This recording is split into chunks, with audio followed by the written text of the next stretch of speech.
ഒന്നാമത് ഞാൻ ചോദിച്ചല്ലോ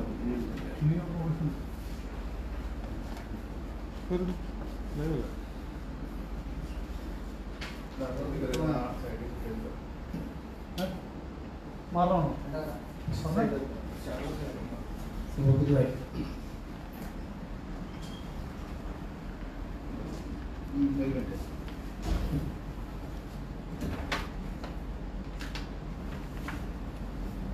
അടുത്ത ദിവസം രൂപീകരിച്ച അർബൻ ബാങ്ക് സംരക്ഷണ സമിതി എന്ന സംഘടനയുടെ പേരിലാണിപ്പോൾ ഇവിടെ പ്രസ് കോൺഫറൻസ് നടക്കുന്നത്. ഞങ്ങളെല്ലാവരും ഉൾപ്പെടുന്ന ഒരു civil society movement forum four democracy എന്ന സംഘടനയുടെ കഴിഞ്ഞ വർഷങ്ങളായി പ്രവർത്തിച്ചു വരുന്നുണ്ട്. ഈ തൊടുപുഴ ടൗണിലെ അർബൻ ബാങ്കിൽ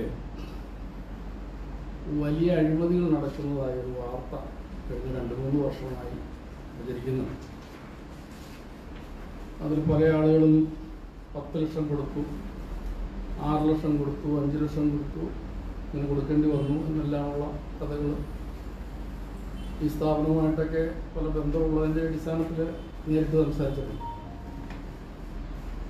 അത് നിരവധി ആളുകൾ സംസാരിച്ചു.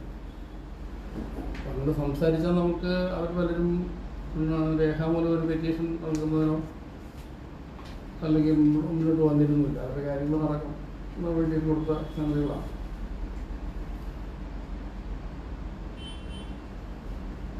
അപ്പോൾ ഈ തൊടുപുഴ പട്ടണത്തിൽ നടന്ന ഒരു തീവെട്ടിക്കൊള്ള, അത് കണ്ടില്ല, കേട്ടില്ല, അറിഞ്ഞില്ല എന്ന മട്ടിൽ മുമ്പോട്ട് പോകാൻ പാടില്ല എന്ന് ഞങ്ങൾ ചിന്തിച്ചു.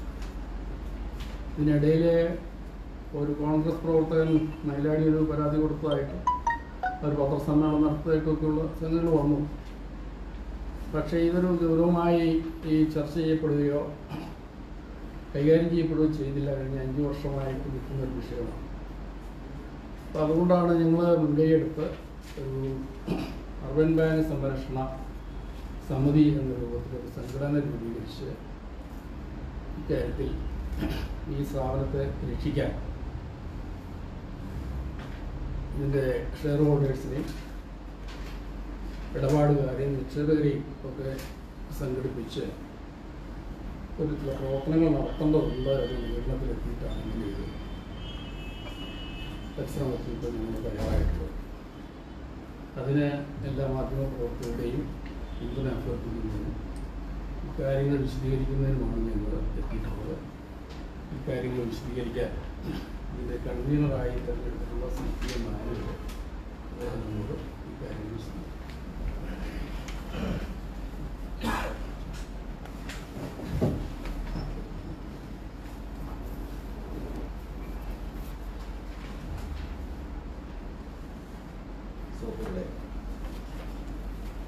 നിങ്ങൾക്ക് വേണ്ടി ഒരു കുറിപ്പ് വിതരണം ചെയ്തിട്ടുണ്ട്. ആ കുറിപ്പിലെ കാര്യങ്ങൾ അത് ഞാനിവിടെ വായിക്കുക.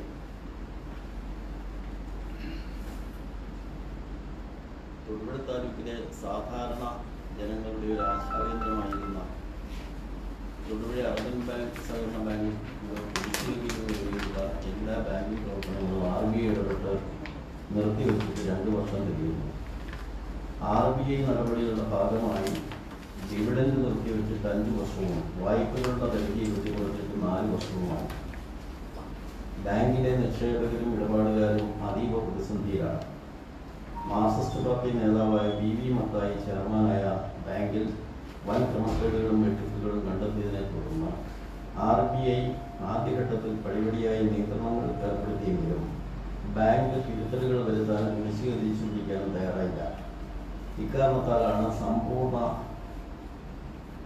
ഉപരോധം ഏർപ്പെടുത്തിയത് എന്ന് ഇപ്പോൾ വ്യക്തമായിരിക്കുന്നു. കോൺഗ്രസ് പാർട്ടി പ്രവർത്തകനായ റോബിൻ മൈലാടി നൽകിയ പരാതിയുടെ അടിസ്ഥാനത്തിൽ സഹകരണ സംഘം ജില്ലാ ജോയിന്റ് രജിസ്ട്രാർ നടത്തിയ അന്വേഷണ റിപ്പോർട്ട് പുറത്തു വന്നപ്പോഴാണ് വെട്ടിപ്പുകളുടെ വിവരങ്ങൾ പുറത്തു വന്നത്. RBI നടത്തിയ അന്വേഷണ റിപ്പോർട്ടിൻ്റെ കുറേ വിവരങ്ങളും ഈ റിപ്പോർട്ടിൽ ഉൾപ്പെടുത്തിയിട്ടുണ്ട്. 165 കോടി രൂപ ബാങ്ക് വായ്പ നൽകിയതിൽ തിരികെ കിട്ടാനുള്ളതിൽ 50 കോടിയും ബാങ്കിൽ നഷ്ടപ്പെട്ടിരിക്കുന്നു. ബാങ്കിന്റെ 50 കോടി രൂപ കൊള്ളയടിക്കപ്പെട്ടു എന്ന് പറയുന്നതാവും കൂടുതൽ ശരി. ഇത് ഞെട്ടിക്കുന്ന വിവരമാണ്. കഴിഞ്ഞ 12 വർഷമായി ബാങ്കിന്റെ ഭാരവാഹിയായി പ്രവർത്തിച്ചു വരുന്ന VV മത്തായിയുടെ നേതൃത്വത്തിലാണ് ഈ വെട്ടിപ്പ് നടന്നിരിക്കുന്നത്. ഈ ബാങ്കിന് ഒരു വ്യക്തിക്ക് 1 കോടി രൂപയും സ്ഥാപനത്തിന് 3 കോടി രൂപയും മാത്രമാണ് വായ്പാനുമതിയുള്ളത്. ഈട് വസ്തുവിന്റെ വില പെരുപ്പിച്ചു കാട്ടിയും ഒരേ ഈടിന്മേൽ നിരവധി ബിനാമികളുടെ പേരിൽ നിബന്ധനകൾ ലംഘിച്ചു രേഖകളിൽ കൃത്രിമം കാട്ടിയും കമ്മീഷൻ കൈപ്പറ്റിയും വൻ തുക ലോൺ നൽകിയാണ് ഈ വൻ വെട്ടിപ്പ് നടത്തിയിട്ടുള്ളത്. റിപ്പോർട്ടിൽ പരാമർശിക്കുന്ന ചില ഉദാഹരണങ്ങൾ താഴെ ചേർക്കുന്നു. മുട്ടം സ്വദേശി മാക്കുഴിയിൽ ഓൾസൺ ജോസഫ് എന്നയാൾക്ക് മറ്റ് 20 ബിനാമികളുടെ ഉൾപ്പെടെ 21 വായ്പകളിലായി 20 കോടി 1 ലക്ഷം രൂപ നൽകി. ഇതിൽ ഒട്ടുമിക്ക ഈട് വസ്തുക്കളിലും വില ഇരട്ടിപ്പും രേഖകളിൽ കൃത്രിമവും മറ്റു പല വില തട്ടിപ്പുകളും നടത്തിയാണ് ഒരാൾക്ക് ഇത്രയും വലിയ തുക നൽകിയിരിക്കുന്നത്. ഇതിന്റെ ഫലമായി RBIയുടെ നിർദ്ദേശാനുസരണം കഴിഞ്ഞ 5 വർഷം ഈ ലോണുകൾ തിരികെ ഈടാക്കാൻ നടത്തിയ എല്ലാ ശ്രമങ്ങളും പരാജയപ്പെട്ടു. ഓൾസണിൽ നിന്നും ഇനിയും ഈടാക്കാനുള്ളത് 37.5 കോടി രൂപയാണ്. ഇതിൽ 30 കോടിയും ഈടാക്കാൻ യാതൊരു മാർഗവുമില്ല.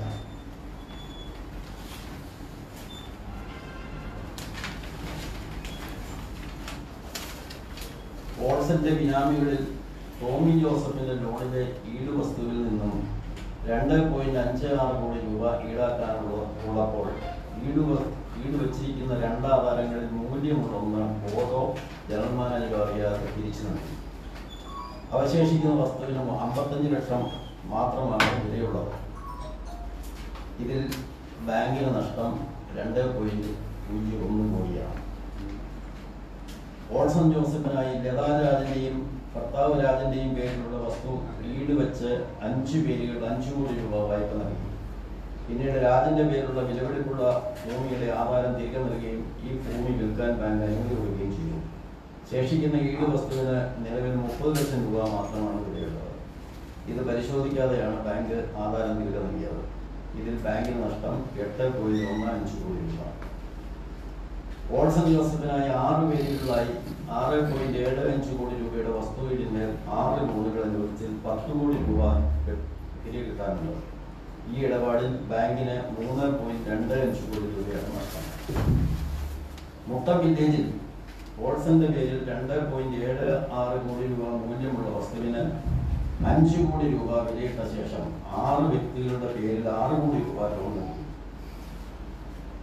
ഈ ഇനത്തിൽ ബാങ്കിന് 18.2 കോടി കിട്ടാനുണ്ട്.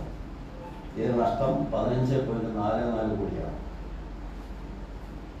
ഓൾസന് വേണ്ടി ഷൈൻ അഗസ്റ്റിൻ എന്നയാളുടെ 2.75 കോടി മാത്രം വിലയുള്ള ഈട് വസ്തുവിൽ 7 ബിനാമി വായ്പകളിലായി 6.27 കോടി രൂപ ഈടാക്കാനുണ്ട്. ബാങ്കിന് നഷ്ടം 3.52 കോടി രൂപയാണ്. ഇങ്ങനെ ഓൾസൺ ജോസഫുമായി ബന്ധപ്പെട്ട മിക്ക ലോണുകളിലും ഇത്തരം തട്ടിപ്പുകളാണ് നടന്നിട്ടുള്ളത്. 1.56 കോടി മാത്രം മൂല്യമുള്ള നോബി കൃഷ്ണന്റെ ഈട് വസ്തുവിന്മേൽ 4 ബിനാമി പേരുകളായി 4 കോടി രൂപയുടെ വായ്പയിൽ നിന്ന് 5.40 കോടി രൂപ ഈടാക്കാനുണ്ട്.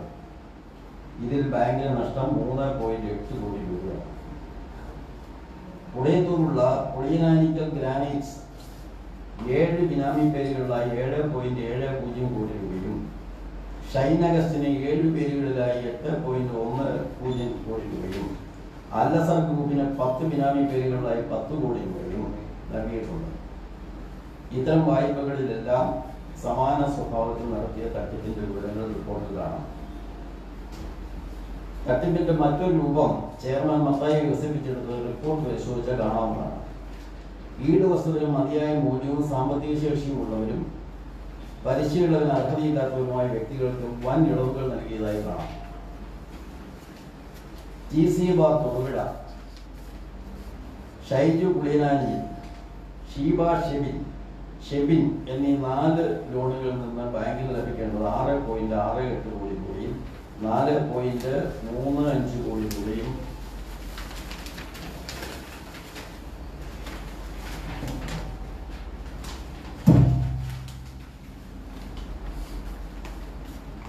ഇളവ് ചെയ്തു കൊടുക്കും. കൊടുത്ത ബാങ്കിന് 2.33 കോടി രൂപ നഷ്ടം വരികയുണ്ടായി. ഇത്തരം നിരവധി കേസുകൾ വേറെയുമുണ്ട്. ഇതിനെല്ലാം പുറമെ ചെയർമാൻ VV മത്തായി ബാങ്ക് അക്കൗണ്ടിൽ നിന്നും 8 ലക്ഷം രൂപ തട്ടിയെടുത്തു. മൊത്തം ബ്രാഞ്ചിലെ ഒരു കുടിശ്ശികക്കാരന്റെ ലോണിൽ അടയ്ക്കാൻ പോൾസൺ ജോസഫ് 2021 മാർച്ച് ആദ്യം അർബൻ ബാങ്ക് കറണ്ട് അക്കൗണ്ടിൽ നിക്ഷേപിച്ച 23 ലക്ഷം രൂപയിൽ നിന്ന് ചെയർമാന്റെ ആവശ്യപ്രകാരം മൊത്തം ബ്രാഞ്ച് മാനേജർ അക്കൗണ്ടിൽ തിരിവ് നടത്തി VV മത്തായിയുടെ അർബൻ ബാങ്കിലെ SB അക്കൗണ്ടിലേക്ക് മാറ്റി നൽകി. തൊട്ടടുത്ത ദിവസം മത്തായി ഈ 8 ലക്ഷം രൂപ പിൻവലിക്കുകയും ചെയ്തിട്ടുണ്ട്. ഇക്കാര്യം സഹകരണ സംഘം ജോയിന്റ് രജിസ്ട്രാറുടെ റിപ്പോർട്ട് രേഖപ്പെടുത്തിയിട്ടുണ്ട്. ഇത്തരം തട്ടിപ്പും അഴിമതിയും വഴി 50 കോടിയുടെ നഷ്ടമാണ് ബാങ്കിന് സംഭവിച്ചിരിക്കുന്നത്. ബാങ്കിന്റെ ആകെ ലോൺ 165 കോടി രൂപ വായ്പയുള്ളതിൽ 50 കോടി രൂപ ബാങ്ക് ചെയർമാനും ബന്ധപ്പെട്ടവരും ചേർന്ന് തട്ടിയെടുത്തു എന്നത് ആരെയും അത്ഭുതപ്പെടുത്തുന്നതാണ്. അർബൻ ബാങ്ക് പ്രവർത്തനം പുനരുജ്ജീവിപ്പിക്കാൻ താഴെ പറയുന്ന നടപടികൾ സ്വീകരിക്കണമെന്ന് ഞങ്ങൾ ആവശ്യപ്പെടുന്നു.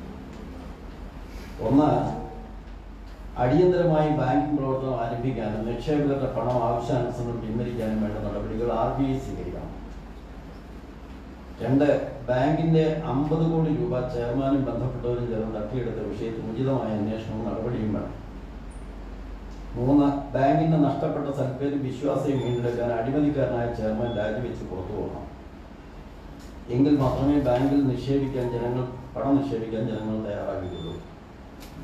4, ബാങ്കിന്റെ നിയമാനുസൃതമായ വാർഷിക ജനറൽ ബോഡി യോഗങ്ങൾ 2021, 22, 23 വർഷങ്ങളിൽ ചേർന്നിട്ടില്ല. രജിസ്ട്രാറുടെ കർശന നിർദ്ദേശം തള്ളിക്കളയുകയാണ് ചെയർമാൻ ചെയ്തത്. ഉടനടി വാർഷിക ജനറൽ ബോഡി കൂടാൻ നടപടി സ്വീകരിക്കണം. ഇതാണ് ഞങ്ങൾ ആവശ്യപ്പെടുന്നത്. ഇത് അംഗീകരിക്കാൻ ബന്ധപ്പെട്ട തയ്യാറാകുന്നില്ല എങ്കിൽ എല്ലാ വിഭാഗം ആളുകളെയും സഹകരിപ്പിച്ചുകൊണ്ട് ഈ ആവശ്യം നേടിയെടുക്കുന്നത് വരെ പ്രക്ഷോഭം നടത്താനാണ് ഞങ്ങൾ ഉദ്ദേശിക്കുന്നത്. ഈ സംരംഭത്തിന് ഞങ്ങളുടെ ഈ ശ്രമത്തിന് എല്ലാവരുടെയും സഹായവും സഹകരണവും ഉണ്ടാകണമെന്നാണ് എനിക്ക് അഭ്യർത്ഥിക്കുന്നത്. ഈ കാലഘട്ടത്തിൽ കോൺഗ്രസ് എന്ന പാർട്ടി ഈ വിഷയം ഉന്നയിച്ചുകൊണ്ട് ഒരു പത്രസമ്മേളനം നടത്തുകയോ മറ്റു ചില പരിപാടികൾ ആവിഷ്കരിക്കുകയോ ചെയ്തതായിട്ട് ശ്രദ്ധപ്പെട്ടിട്ടുണ്ട്. BJPയുമായി ബന്ധപ്പെട്ട ചില സംഘടനകൾ ഇതേ വിഷയത്തെ അടിസ്ഥാനപ്പെടുത്തി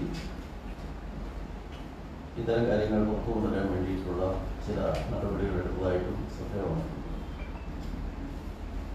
ഇതല്ലാതെ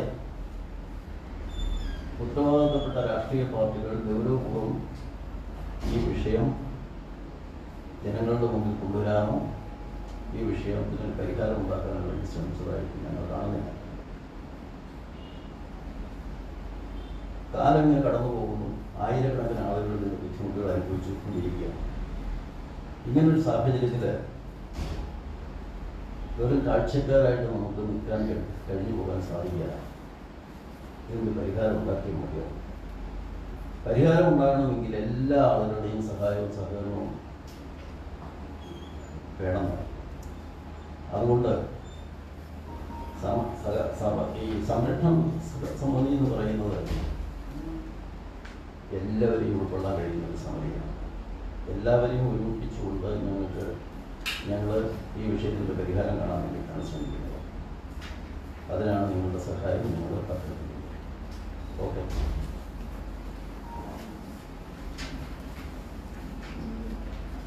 ബാങ്ക് ചെയർമാന്റെ അഴിമതിയും കെടുകാര്യസ്ഥതയാണ് ബാങ്ക് ചെയർമാന്റെ കെടുകാര്യസ്ഥതയും അഴിമതിയുമാണ് ബാങ്കിന്റെ തകർച്ചയുടെ പ്രധാന കാരണം. തീർച്ചയായും ബാങ്ക് ചെയർമാൻ ഒപ്പുവെക്കാതെ ഒരു പൈസയും ബാങ്കിൽ നിന്ന് വായ്പ കൊടുക്കാൻ സാധിക്കില്ല. ബാങ്ക് ചെയർമാൻ ഒപ്പുവെക്കണമെങ്കിൽ ഇതൊക്കെ അറിഞ്ഞ് കേട്ട് മനസ്സിലാക്കിയിട്ടാണ് ഒപ്പുവെക്കുക. അദ്ദേഹത്തിനാണ് ഉത്തരവാദിത്വം. അല്ല, അങ്ങനെ ഉത്തരവാദിത്വം ഉണ്ടെങ്കിൽ ഒരേ സ്ഥലത്ത് തന്നെ പല ലോണുകൾ കൊടുക്കുകയും വാല്യുവേഷൻ ഒത്തിരി കൂട്ടി കാണിക്കുകയും ചെയ്തതിന്റെ പേരിൽ പ്രോസിക്യൂട്ട് ചെയ്യപ്പെടുകയില്ലേ? ഒരു നടപടി എടുത്തതായി കാണുന്നില്ല. ഈ പഠനം സംഭവിക്കുന്നുള്ളത് റിപ്പോർട്ടിലുണ്ട്. ഈ ജോയിന്റ് രജിസ്ട്രാറുടെ റിപ്പോർട്ട് എൻ്റെ കയ്യിലുണ്ട്. ആവശ്യമുള്ളവർക്ക് കോപ്പി നൽകാൻ തയ്യാറാണ്. അതുകൂടാതെ തന്നെ RBIയുടെ ഇൻസ്പെക്ഷൻ റിപ്പോർട്ട് ബാങ്കിലുണ്ട്. ഇതിന്നൊക്കെ ഈ സംഗതി വളരെ വ്യക്തമാണ്. ഈ ബാങ്കിൻ്റെ ഇൻസ്പെക്ഷൻ എല്ലാ വർഷവും ഡിപ്പാർട്ട്മെൻറ്റ് നടത്തുന്നു. തൊടുപുഴ AR ആണ് അന്വേഷണം നടത്തുകയാണ്. ഈ ചെയർമാൻ സർക്കിൾ സഹകരണ യൂണിറ്റ് ചെയർമാനാണ്. സർക്കിൾ സഹകരണ യൂണിറ്റ് സെക്രട്ടറിയാണ് AR. അങ്ങനെ കഴിഞ്ഞ 5 കൊല്ലവും ഇവിടെ ഇൻസ്പെക്ഷൻ നടത്തിയിട്ടുണ്ട്. കാര്യം മനസ്സിലായി? ആ ഇൻസ്പെക്ഷൻ റിപ്പോർട്ട് ആരും കണ്ടിട്ടില്ല, അറിഞ്ഞിട്ടില്ല, നടപടി എടുത്തിട്ടില്ല. ഇതാണ് വിഷയം. ചെയർമാൻ പറയുന്നത് സെക്രട്ടറിക്ക് പാലിക്കാൻ പറ്റുന്ന സ്ഥിതിയല്ലേ നമ്മുടെ നാട്ടിൽ. അല്ല, ഈ ഓഡിറ്റ് റിപ്പോർട്ടിനകത്തുള്ള പ്രശ്നങ്ങളുടെ പേരിൽ നടപടി വേണ്ടേ? വേണമെന്നാണ് ഞങ്ങൾ ആവശ്യപ്പെടുന്നത്. അതിനാണ് ഇപ്പോൾ ഇങ്ങനെ ഒരു സംഗതി ചെയ്യുന്നത്. ഈ RBIയുടെ നോമിനി വന്നതിന് ശേഷം 145 കോടി രൂപ വന്ന് മനസ്സിലാക്കേണ്ടത്. അതിലൊരു 140 കോടി രൂപ വന്നിട്ടുണ്ട്. ഒരു 45 കോടി രൂപ വേണമെങ്കിൽ ഈ RBIയുടെ നോമിനിയുടെ ബോർഡിനെ ശേഷിയില്ലല്ലോ. ബോർഡിനെ മരവിച്ചമാണോ? ഈ RBIയുടെ നോമിനിക്ക് വേണമെങ്കിൽ 45 കോടി രൂപ വേണമെങ്കിൽ ഈ ഗുണഭോക്താക്കൾ കൊടുക്കാമല്ലോ. വിതരണം ചെയ്യാൻ വേണ്ടി 45 കോടി രൂപ വെച്ചോണ്ടല്ലോ. ബാങ്കിന്റെ അറിയാം. 140 കോടി രൂപ ആര് പറയുന്നു? ബാങ്ക് പൊട്ടിക്കിടക്കുകയാണല്ലോ. അവിടെ കൃഷിയൊരു നടക്കുന്നോളൂ വന്ന കാര്യം പറഞ്ഞു എന്നാരും പറയണു. ഈ റിപ്പോർട്ട് ഈ നമ്മുടെ റിപ്പോർട്ടിലുണ്ട്. ആ റിപ്പോർട്ടിൽ 53% കുടിശ്ശിക ഉണ്ടായിരുന്നു RBI നടപടി എടുക്കുമ്പോൾ. 53%. RBI അനുവദിക്കുന്നത് പരമാവധി 6%. ഞാൻ ചെയർമാനായിരുന്ന കാലത്ത് RBI ഇവിടുത്തെ NPA കുടിശ്ശിക 3%. അത് 53 ഇപ്പൊ 43 എന്നാണ് റിപ്പോർട്ട്. വസ്തുലേലത്തിൽ ചെയ്യും. വസ്തുലേലത്തിന്റെ കഥ ഈ റിപ്പോർട്ടിലുണ്ടല്ലോ. വസ്തുവിന് മൂല്യം ഉണ്ടെങ്കിലല്ലേ ലേലം ചെയ്തത് എടുക്കാൻ പറ്റുള്ളൂ, അത് വിൽക്കാൻ പറ്റൂ. ഇപ്പോ ഒരു ഉദാഹരണം പറഞ്ഞാൽ 1.56 കോടി മൂല്യമുള്ള ഭൂമി നോബി കൃഷ്ണന്റെ ഭൂമി. നോബി കൃഷ്ണന്റെ 5 കോടി 40 ലക്ഷം രൂപ ഇടാവാനുണ്ട്. അതെങ്ങനെ ലേലം ചെയ്യും?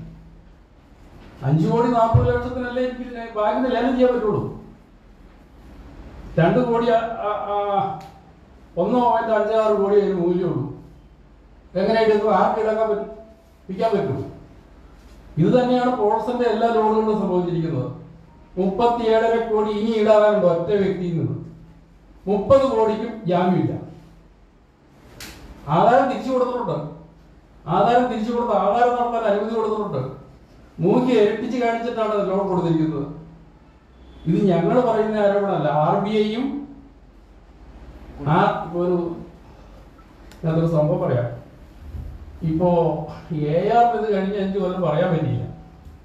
പക്ഷേ ഈ പെറ്റീഷൻ വന്നതിനെ തുടർന്നും പത്രസമ്മേളന സമരമൊക്കെ വന്നതിനെ തുടർന്നും അന്ന് വേഗമായിട്ടുള്ള ചില ആരോപണങ്ങളേ ഉള്ളൂ, വ്യക്തതയില്ല. പക്ഷെ ഒരു പരാതി കൊടുത്തു. ആ പരാതി ഈ പശ്ചാത്തലത്തെ അന്വേഷിക്കാൻ ഉത്തരവിട്ടു. അവർ അന്വേഷിക്കാൻ ചെന്നപ്പോൾ RBIയുടെ റിപ്പോർട്ടോടെ ഇരിക്കില്ലേ. ഈ RBIയുടെ റിപ്പോർട്ട് അവഗണിച്ച് അതിൽ ഉൾപ്പെടുത്താതെ ചെയർമാന്റെ സെക്രട്ടറിക്ക് റിപ്പോർട്ട് ഉണ്ടാക്കാൻ പറ്റാതെ. അതുകൊണ്ട് ആ സംഗതിയെല്ലാം സത്യമെല്ലാം ഈ കടലാസിൽ കയറി. സഹകരണ സംഘം ഡിപ്പാർട്ട്മെന്റിന്റെ രേഖയിൽ വന്നു. ആർക്കും പരിശോധിക്കാവുന്ന സംഗതിയാണ്. ഇപ്പൊ 43% കുടിശ്ശിക തൊടുപുഴ അർബൻ ബാങ്കിനുണ്ട്. 6% കൂടുതൽ അനുവദിക്കുന്നില്ല. പിന്നെ എങ്ങനെ കൊടുക്കും? മാനദണ്ഡം പാലിച്ചാലേ ബാങ്ക് തുറക്കാൻ പറ്റുള്ളൂ. ഇവർ കുടിശ്ശിക പിരിച്ചെടുക്കുന്നില്ല. തിരിച്ചെടുക്കാതെ ബാങ്ക് എങ്ങനെ തുറക്കുന്നാണ് അവർ ചോദിക്കുന്നത്. കുറച്ച് ഒട്ടും പിരിച്ചിട്ടില്ലെന്നല്ല, പക്ഷെ കോൾസന്റെ പിരിച്ചിട്ടില്ലല്ലോ, നോമിയുടെ പിരിച്ചിട്ടില്ലല്ലോ. ഇപ്പൊ ഇവിടെ വന്നപ്പോൾ ഒരു കക്ഷി നോബി കൃഷ്ണൻ പൂവണയ ബാങ്കിലെ ഡയറക്ടർ, അവിടെ ഒരു ലോൺ ഉണ്ടായിരുന്ന കക്ഷി. അതിന് ആ 25 ലക്ഷം അവർ വില പതിച്ച ഭൂമിക്ക് 45 ലക്ഷമായി. അപ്പോൾ പുള്ളി 50 ലക്ഷം ചോദിച്ചു, അവർ കൊടുത്തില്ല. കാര്യം ബോർഡില്ല. പക്ഷേ ആ ലോൺ ഇവിടെ ടേക്ക് ഓവർ ചെയ്തു. 6 ലക്ഷം രൂപ നേരിട്ട് വീട്ടിൽ കൊണ്ട് എണ്ണി കൊടുത്തതിന് ശേഷമാണ് ആ തുക അനുവദിച്ചത്. അപ്പൊ അങ്ങനെയുള്ള കഥകളുണ്ട്. ആ നോമിനേഷന്റെ ഭൂമിയിൽ നിന്ന് ഈടാക്കാൻ പറ്റും. ഈ ഭൂമിയിൽ നിന്ന് എങ്ങനെ ഈടാക്കും? ഇതാ വിഷയം. അല്ല, റിസർവ് ബാങ്കിന്റെ ഒരു നിയമം വെച്ചിട്ട് ഇങ്ങനെയുള്ള ബാങ്കുകൾ മരവിപ്പിക്കുമ്പോൾ അവരിങ്ങനെയുള്ള ഈ ഡെപ്പോസിറ്റേഴ്സിന് പൈസ 1 ലക്ഷം രൂപ വരെയൊക്കെ നേരത്തെ കൊടുക്കുകയാണ്. 5 ലക്ഷം രൂപ, 5 ലക്ഷം വരെ കൊടുത്തു. അതാണ് ഇപ്പൊ പറഞ്ഞ ഈ 1 കോടി രൂപ കൂടുതൽ കൊടുത്തു എന്ന് പറഞ്ഞത്. അതോ അല്ല, ഈ ആളുകൾക്ക് തിരികെ കൊടുത്തു. RBIക്ക് ഒരു ഇൻഷുറൻസ് ഉണ്ട്, ഒരു ഇൻഷുറൻസ് കോർപ്പറേഷൻ ഉണ്ട്. അപ്പൊ ഈ അർബൻ ബാങ്കുകൾക്ക് എന്തെങ്കിലും പ്രതിസന്ധി വന്നാൽ അതിൽ നിന്നൊരു 5 ലക്ഷം രൂപ വരെയുള്ളത് ആ ഇൻഷുറൻസ് കൊടുക്കും. പക്ഷേ ഇറ്റ് ഇസ് എ കണ്ടീഷണൽ സംഗതി. ഈ തുക 120 കോടി റുപ്യ ഇവിടെ കൊടുത്തു. പക്ഷേ ഇവരത് 20 കൊല്ലം തിരിച്ചു കൊടുക്കും. ബാങ്ക് തിരിച്ചു കൊടുക്കും. ആ വ്യവസ്ഥയിലാണ് ഇപ്പോൾ RBI ഇത്ര തുക കൊടുത്തേക്കുന്നത്. അല്ലാതെ ഇവിടുത്തെ പൈസ എടുത്തിട്ടല്ല. അല്ല, RBI കൊടുക്കുക, ഇൻഷുറൻസ് കോർപ്പറേഷൻ കൊടുക്കുക.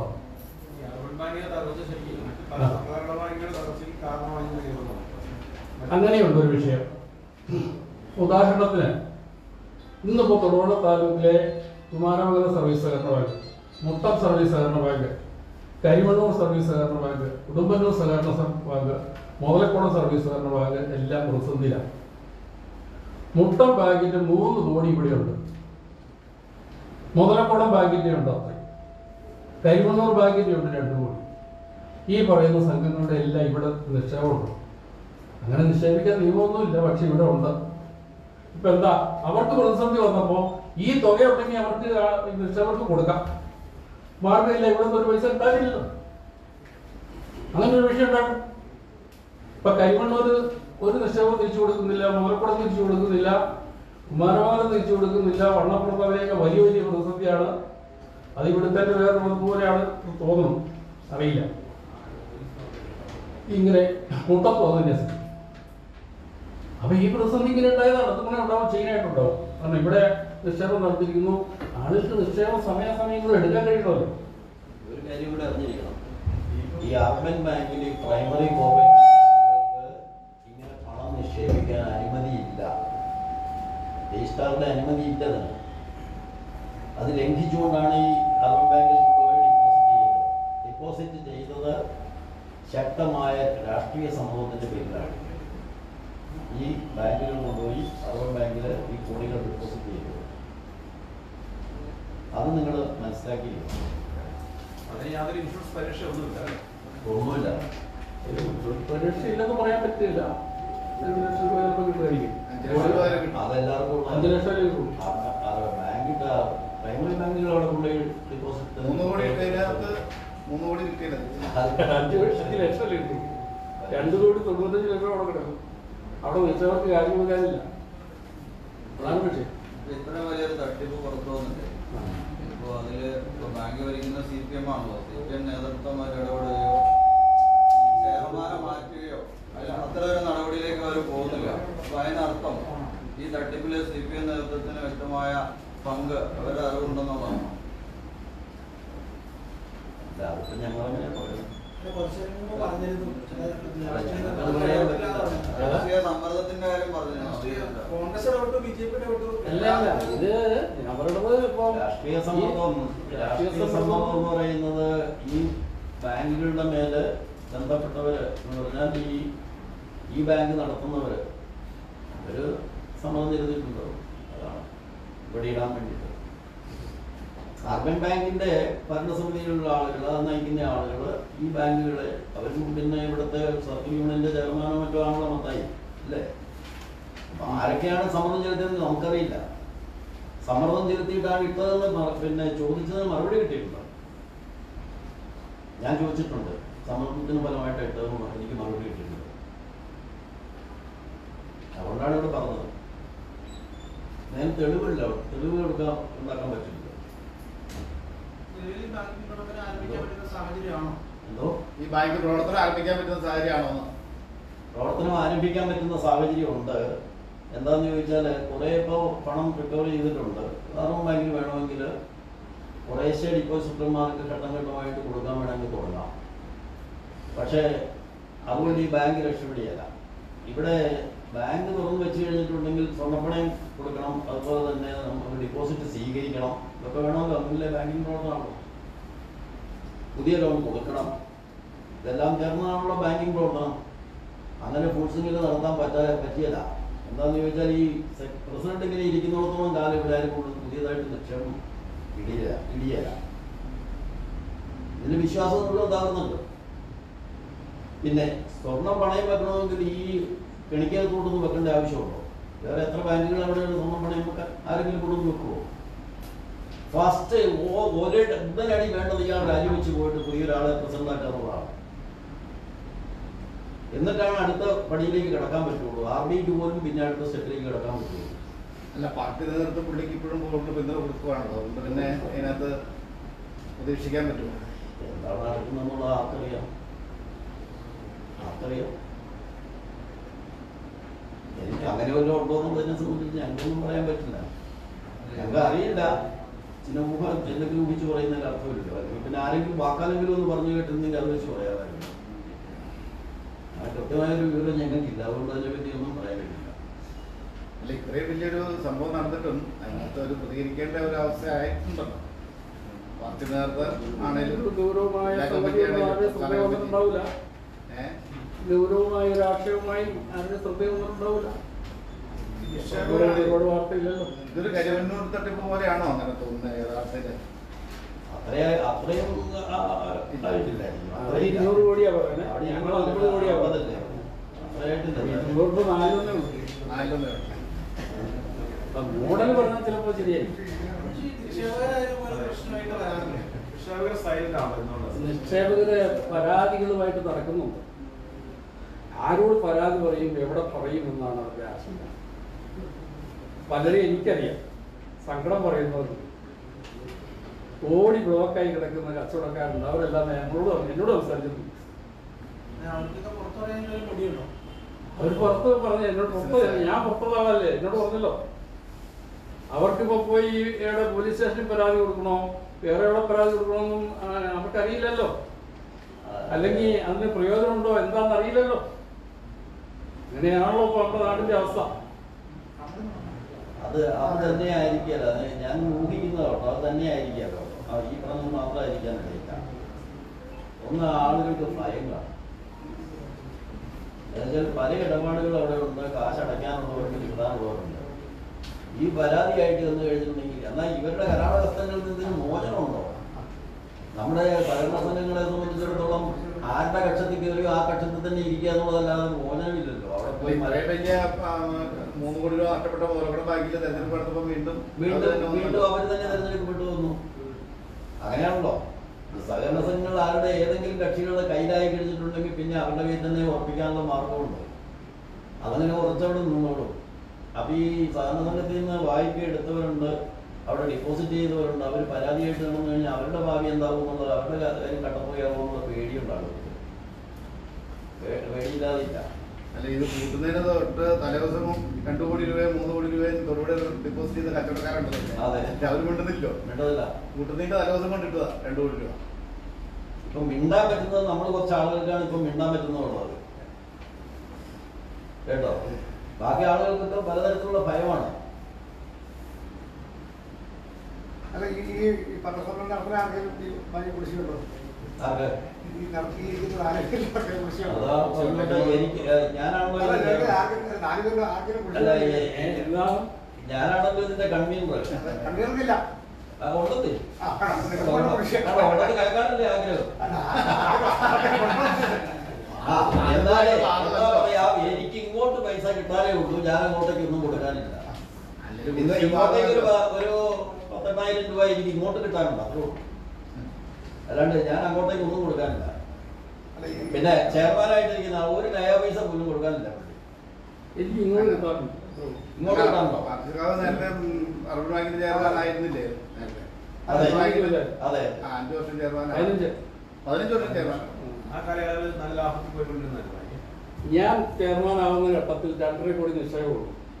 ഞാൻ ചെയർമാൻ സ്ഥാനത്ത് പോകുമ്പോൾ 385 കോടി നിക്ഷേപമാണ്. ഒരു ബ്രാഞ്ച് 9 ബ്രാഞ്ചായി, 9 സ്റ്റാഫ് 40 സ്റ്റാഫായി. അങ്ങനെ ഇത് വളർന്ന RBI കേരളത്തിലെ ഏറ്റവും നല്ല 2 അർബൻ ബാങ്കുകൾ ഒന്നാണ് സർട്ടിഫൈ ചെയ്യും. ആ സാധനമാണ് ഇപ്പം ഈ പരുവത്തിലാക്കുന്നത്, മനസ്സിലായോ? പിന്നെ ഞങ്ങളിതിങ്ങനെ വന്ന് പറയുന്നു പറഞ്ഞാൽ അത് നിങ്ങൾക്ക് എല്ലാവർക്കും അറിയാം, ഞങ്ങളെ അറിയാം, ഞങ്ങൾ ഇതിനൊക്കെ പറ്റിയ ആളുകളാണ്, ഒരു പേടിയില്ലല്ലോ. അതിനുശേഷം രാധാകൃഷ്ണൻ അതുകൊണ്ട് പറയുന്നതാണ് ഞങ്ങളുടെ തലയാറിനെ രാധാകൃഷ്ണൻ സഹവാദിന് ശേഷം അദ്ദേഹത്തിന്റെ കാലയളവിൽ കുഴപ്പമില്ല. അദ്ദേഹത്തിന്റെ കാലയളവിൽ നല്ല നമ്മൾ അന്നത്തെ കാലം വെള്ളി നമ്മൾ ഇഷ്ടപ്പെട്ടില്ല. അല്ല, ഇപ്പൊ മാഫി പറഞ്ഞപ്പോ കഥ മനസ്സിലായില്ലേ? നമ്മുടെ ബാങ്ക് എവിടെ നിന്നതാണ്, എവിടെ കൊണ്ട് എത്തിച്ചു മനസ്സിലായല്ലോ. ഇനിയെങ്കിലും നമ്മളെല്ലാം മനുഷ്യരാണല്ലോ, ഈ നാട്ടുകാരാണല്ലോ, നമുക്ക് എന്തെങ്കിലും വേണ്ടേ, ചെയ്യണ്ടേ? ഇത് ഇല്ലെങ്കിൽ പിന്നെ എന്തിനാ നമ്മൾ ജീവിക്കുന്നുണ്ട്? അതാണ് പ്രശ്നം. അല്ല, നല്ല ഉപദേശങ്ങൾ പറയാൻ ആളുകൾക്ക് അങ്ങോട്ടും ഇങ്ങോട്ടും കഴിയും, ഒരുപാട് നന്മ കിട്ടുമെന്ന് പ്രാർത്ഥിക്കാൻ കഴിയും. പക്ഷേ ഇത് ഇച്ചിരി പണിയോ, ഇത് ഇച്ചിരി ഗൗരവമുള്ള വിഷയമാണ്. ഇത് എളുപ്പത്തിൽ അങ്ങനെ പരിഹരിക്കാവുന്നതാണ്.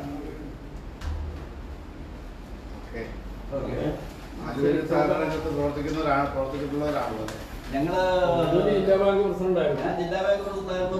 മറ്റേ തൊഴിലുറപ്പ് സർവീസ് സഹകരണ ബാങ്കിന്റെ എത്രയോ കാലമായി പ്രസിഡന്റായിരുന്നു. മാഫി ഇതിന്റെ കഥ പറഞ്ഞല്ലോ. ഞങ്ങളെല്ലാം സഹകാരികളാണ്. മണക്കാട് ബാങ്കിന്റെ സെക്രട്ടറിയാണ്. ആ, ഇപ്പൊ പ്രസിഡന്റ് അല്ലേ? സുരേഷ്, ഞങ്ങളല്ലേ ഇത് പറയേണ്ടവര്, ഞങ്ങളല്ലേ പറയാൻ യോഗ്യതയുള്ളവർ സത്യത്തിലൂടെ. നിങ്ങൾ പറയാൻ വൈകിപ്പോയിന്നാ ഞങ്ങൾക്ക് അഭിപ്രായം. ക്ഷമിക്കുക, ഞങ്ങളുടെ വീഴ്ചയ്ക്ക് ക്ഷമിക്കുക. ശരി, അപ്പൊ അവസാനിപ്പിക്കാമോ? ഓക്കെ. Okay, thank you. ഈ ലാസ്റ്റ് 2 പേരില്ലല്ലോ അല്ലേ? ബാബു ചാമക്കാലായി ബാബു ചാമക്കാല ഇത് അതാണ് ഞങ്ങൾക്ക് അവസാനത്തെ ഒരാളില്ലാത്തത്.